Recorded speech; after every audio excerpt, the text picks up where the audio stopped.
انسان زندگی میں جب جدوجہد کرتا ہے، کوشش کرتا ہے، وہ بہت سارے دنیاوی اسباب اختیار کرتا ہے۔ جتنی عقل اللہ نے دی ہوتی ہے اس عقل کا بھی وہ استعمال کرتا ہے، کوشش کرتا ہے کہ کچھ اچیو کر سکے زندگی میں، کچھ مقاصد کا حصول اسے میسر آئے۔ عزیز بھائیوں، ایک بات اپنے ذہن میں اچھی طرح بٹھا لیں اور لکھ لیں کہ زندگی میں جو کسی بندے کو کامیابی حاصل ہوتی ہے وہ رب تعالیٰ کی مدد سے حاصل ہوتی ہے۔ اگر رب تعالیٰ مددگار ہو تو پھر کوئی چیز بھی رستے میں رکاوٹ نہیں بنتی، اور اگر مالک کریم کو منظور نہ ہو تو انسان بہترین سیاستدان ہو، اچھا ایڈمنسٹریٹر ہو، اس کا ذہن بڑی وسعت رکھتا ہو، بڑی اچھی پلاننگ کرنا جانتا ہو، سارا کچھ ہو، تو بندہ ناکام ہو جاتا ہے۔ مسلمانوں کو جتنی کامیابیاں ملیں ان کا پس منظر صرف اتنا تھا کہ اللہ تبارک و تعالیٰ نے اپنے بندوں کی مدد فرمائی، اور اب تعالیٰ نے قرآن مجید میں اس حقیقت کا بیان کیا، فرمایا بل اللہ مولاکم، فرمایا بلکہ اللہ تمہارا مولا ہے، وَهُوَ خَيْرُ النَّاصِرِينَ، اور وہ بہترین مددگار ہے۔ وہ جو رب تمہارا مولا ہے وہ بہترین مددگار ہے، اور اگر وہ مدد کرے تمہاری، سورہ آل عمران میں آگے جا کے ارشاد فرمایا اگر اللہ مدد کرے تو پھر تم پر کوئی غالب نہیں آ سکتا، اور اگر وہ تمہاری مدد چھوڑ دے تو پھر کوئی تمہاری مدد کر سکتا، کوئی مدد نہیں کر سکتا۔ بدر کی جنگ بھی اور فتح مکہ بھی رمضان المبارک میں ہوا ہے۔ میں دونوں پر غور کر رہا تھا تو ایک نیا مضمون میرے ذہن میں آنے لگا۔ بدر کی جو جنگ ہے اس میں بھی ایک عجیب انقلاب آیا ہے کہ 313 نے 1000 سے مقابلہ کیا، اور جن 1000 سے مقابلہ کیا وہ اسلحے سے لیس تھے، اور یہ جو 313 ہیں ان کے پاس 6 زرہیں، 8 تلواریں، چند گھوڑے، لیکن اللہ نے کامیابی دی تو خود رب نے بیان کیا کس طرح دی، فرمایا وَلَقَدْ نَصَرَكُمُ اللَّهُ بِبَدْرٍ وَأَنْتُمْ أَذِلَّةٌ، وہ کامیابی اس طرح ملی ہے کہ رب نے تمہاری مدد کی تھی، تم تو کمزور تھے، اللہ نے بدر میں تمہاری مدد کی، تم جیت گئے۔ وَلَقَدْ نَصَرَكُمُ اللَّهُ بِبَدْرٍ وَأَنْتُمْ أَذِلَّةٌ، اللہ نے بدر میں تمہاری مدد کی، تم تو کمزور تھے۔ پھر فتح مکہ نصیب ہوئی تو اس میں بھی بہترین منصوبہ بندی نبی پاک علیہ السلام نے فرمائی، بہترین حکمت عملی حضور نے اپنائی، لیکن ہمیں جو اللہ رسول نے بات سمجھائی وہ کیا ہے؟ اِذَا جَاءَ نَصْرُ اللَّهِ وَالْفَتْحُ، فرمایا جب اللہ کی مدد آئی اور فتح نصیب ہو گئی۔ یہ اللہ نے مدد فرمائی تمہاری، یہاں بھی فتح مکہ بھی اللہ کی مدد سے، جنگ بدر بھی اللہ کی مدد سے۔ وہ جو مدد ہے اللہ تعالیٰ کی، جب وہ ہم یہ کرتے ہیں کہ ہم اپنی ساری زندگی سیاست کی نظر کر دیں، ہماری سیاست صرف ملک میں نہیں ہوتی، ہماری سیاست خاندان میں بھی ہوتی ہے، ہم گھر کے اندر بھی سیاست کرتے ہیں، ہم کسی خاص طریقے سے لوگوں کو اپنے پیچھے چلانا چاہتے ہیں، ہم ایک خاص اسلوب اختیار کرتے ہیں کہ لوگ ہمارے پیچھے چلیں۔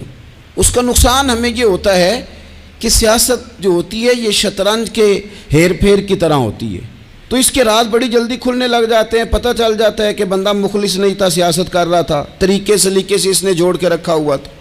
ہم ہر جگہ سیاست کے بل بوتے پر چیزوں کو لے کے چلنا چاہتے ہیں، سیاستیں ناکام ہو جاتی ہیں، سیانے لوگ فیل ہو جاتے ہیں، بچتا صرف وہی ہے جس کے پیچھے رب تعالیٰ کی مدد شامل حال ہوتی ہے۔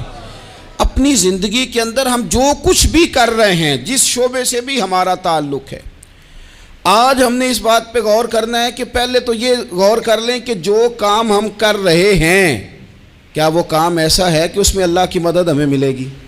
اگر آپ کوئی معاذ اللہ ناجائز کام کر رہے ہیں، فعل حرام کا ارتکاب کر رہے ہیں، تو اس میں تو مدد الہی آئے گی نہیں۔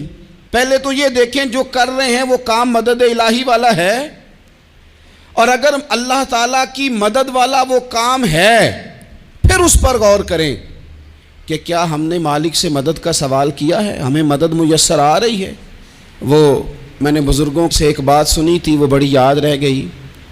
وہ فرمایا کرتے تھے قابلیت بھی بڑی چیز ہے لیکن قبولیت سب سے بڑی چیز ہے۔ قابل ہونا بھی بڑی بات ہے لیکن زیادہ بڑی بات یہ ہے کہ اس کی بارگاہ میں قبول بھی ہے کہ نہیں۔ اپنی زندگی میں اللہ کی مدد کی طرف بڑھیں، مالک کی مدد کا حصول اختیار کرنے کی کوشش کریں، اللہ کے ساتھ اپنے آپ کو جوڑیں۔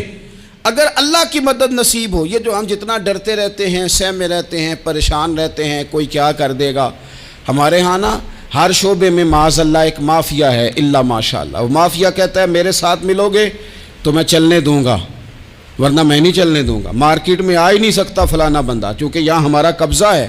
اور میرے بھائی پھر بہت سارے لوگ جن کی نیتیں اور ارادے بڑے اچھے ہوتے ہیں شروع میں، وہ بھی اس مافیا کا شکار ہو جاتے ہیں اور ان کے رنگ میں رنگ جاتے ہیں۔ یاد رکھنا، کسی شخص کی بلیک میلنگ کا کبھی شکار نہ ہونا، کبھی کسی کی میٹھی اور مسجع مکفہ باتوں کا شکار نہ ہونا۔ کوئی کیا کر سکتا ہے اگر اللہ مددگار ہو تو؟ جس کو رب کریم اٹھانا چاہے اسے کوئی گرا سکتا ہے؟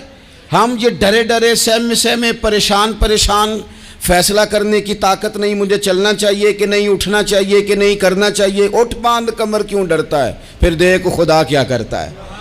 حضرت عبداللہ ابن عباس فرماتے ہیں میرے نبی پاک علیہ السلام نے میری تربیت فرمائی، حضور نے میری تربیت فرمائی، اور محبوب پاک علیہ السلام نے فرمایا عبداللہ یاد رکھنا، یہ نوجوان دوست میری بات لکھ لیں، پریشان لوگ میری بات لکھ لیں، جن کے پاس قوت فیصلہ نہیں وہ اس بات کو لکھ لیں۔ حضرت عبداللہ ابن عباس فرماتے ہیں میرے نبی پاک علیہ السلام نے مجھ سے فرمایا تھا عبداللہ سن، اگر ساری دنیا مل کے تیرا کوئی نفع کرنا چاہے کر نہیں سکتی جب تک میرے رب کی رضا نہ ہو، اور فرمایا ساری دنیا مل کے تیرا کچھ بگاڑنا چاہے تو عبداللہ بگاڑ نہیں سکتی جب تک رب کریم کی حکمت کا تقاضا نہ ہو۔ لوگوں سے ڈرنا، لوگوں کی طرف دیکھنا، ماحول دیکھ کے اپنے راہ کا تعین کرنا، ہر بندے کے خیالات کے مطابق ڈھلنے کی کوشش کرنا، فلانا نہ ناراض ہو جائے، فلانا نہ ناراض ہو جائے، وہ جس نے ہونا ہو جائے، بس رب رسول ناراض نہ ہو۔ اپنی زندگی میں اپنے مالک کو مولا جان کے، بل اللہ مولاکم، اللہ تمہارا مولا ہے، وَهُوَ خَيْرُ النَّاصِرِينَ، وہ بہترین مددگار ہے۔ توجہ جب بھی کریں رب کی جانب کریں، اپنے دل کا قبلہ درست رکھیں، سوچوں کے زاویے سیدھے رکھیں۔ میرے بھائی مالک جب بندوبست کر دے نا، جب مالک بندوبست کر دے پھر ایسا بندوبست کرتا ہے کہ لوگوں کے پاس نا چارہ نہیں رہتا۔ حضرت مریم رضی اللہ تعالی عنہا پاک باز تھیں، مسجد میں رہی تھیں، پر مالک کی حکمت کے تقاضے بڑے عجیب ہے نا۔ پھر جناب مریم کو اللہ تعالیٰ نے بغیر شوہر کے اولاد عطا کر دی۔ یہ بات ہی ایسی تھی، وہ کسی نے کہا تھا کہ مخلوق تو فنکار ہے اس درجہ کے پل بھر میں سنگے در کعبہ سے بھی اصنام تراشے، تم کون ہو کیا چیز ہے داغ کبابی، لوگوں نے تو مریم پہ بھی الزام تراشے۔ تو لوگوں نے کہا کدھر سے لے آئی بچہ، تیرا باپ تو ایسا نہیں تھا، کہاں سے لے آئی؟